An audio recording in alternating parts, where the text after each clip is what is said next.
Hey guys, what's up? So today I thought it'd be interesting to look at how max raid battles are going to go. This is, of course, information taken from Cerebi, so take it with a pinch of salt.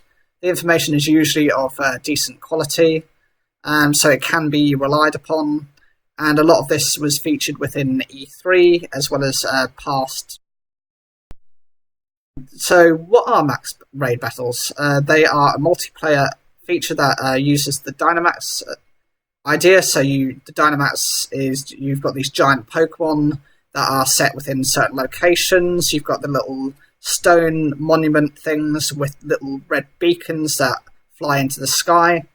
From the looks of it, from the map, they do have at least probably about 10 spots. So you do have the potential to get a variety of different Pokemon and play in with multiple people, with the potential to catch more variety. They're to be found in the wild area. You'll often find areas where a Dynamax Pokemon can be found. Unlike if you were to use Dynamax in these battles, they do not revert back to their original stage after 3 turns. So essentially, it's almost like your equivalent of a boss battle. In order to defeat the Dynamax Pokemon, you will play in teams with 4 other players, with one player being able to Dynamax their own Pokemon. That decision will have to be made between you and the other members. It can be done both on a local basis and online. So with the online compatibility, this is always a good idea.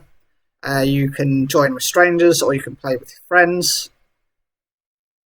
But it does mention that if there are issues with finding players, then the support trainers can be added, which are just non-player characters. I think this is a good idea for them because initially, like the uptake of any game, you're going to have loads of people join in the game, and then obviously over time it's going to slow down a bit.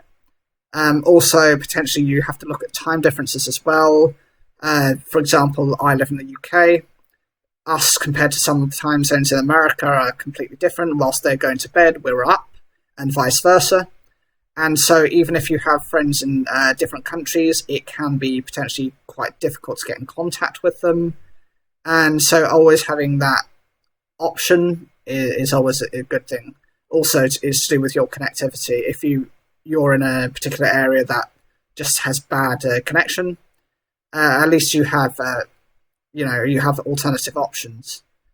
As opposed to the battling, this is done quite differently. All 4 Pokemon can attack each other or the Dynamax Pokemon. So potentially you can knock out the other players and try and bag that Pokemon for themselves. There is the limitation of 1 Dynamax for the player, and the player that can Dynamax rotates every turn. Once one player has used Dynamax on their Pokemon, no other player can, so you must use it particularly carefully. Otherwise your teammates are going to get a bit aggrieved at you. Dynamax Raid Boss can also unleash multiple attacks in a turn, including attacks that are not max moves. I think this is a good way of balancing it because it gives you a bit of challenge, and it's not always guaranteed to be the most powerful attack they can use, which means you're probably going to survive at least a few hits. There is also a barrier/protection feature on them. When the Dynamax Pokemon hits a certain level, it kind of goes into panic, and it creates a barrier for itself. This guard has a gauge of it. It has a certain amount of bars which need to be removed before the Pokemon can receive any more damage. All damaging attacks will take off at least 1 bar. However, with the Dynamax max moves, I believe it mentions in the E3, I think we see an Arcanine versus a Steelix, and it takes away 2 bars with max moves. As for catching Pokemon, after you've defeated the Pokemon, you will gain the ability to catch it. As for me, I don't really like the Dynamax feature as just as a concept. I would have preferred, Mega Evolutions to stay in and Z moves. I think they spent so much time developing those concepts and developing the artistry and just everything in general that it's a bit of a shame that they removed them. I can see the point of using these, and I'm gonna withhold my overall view of them until I actually experience it myself.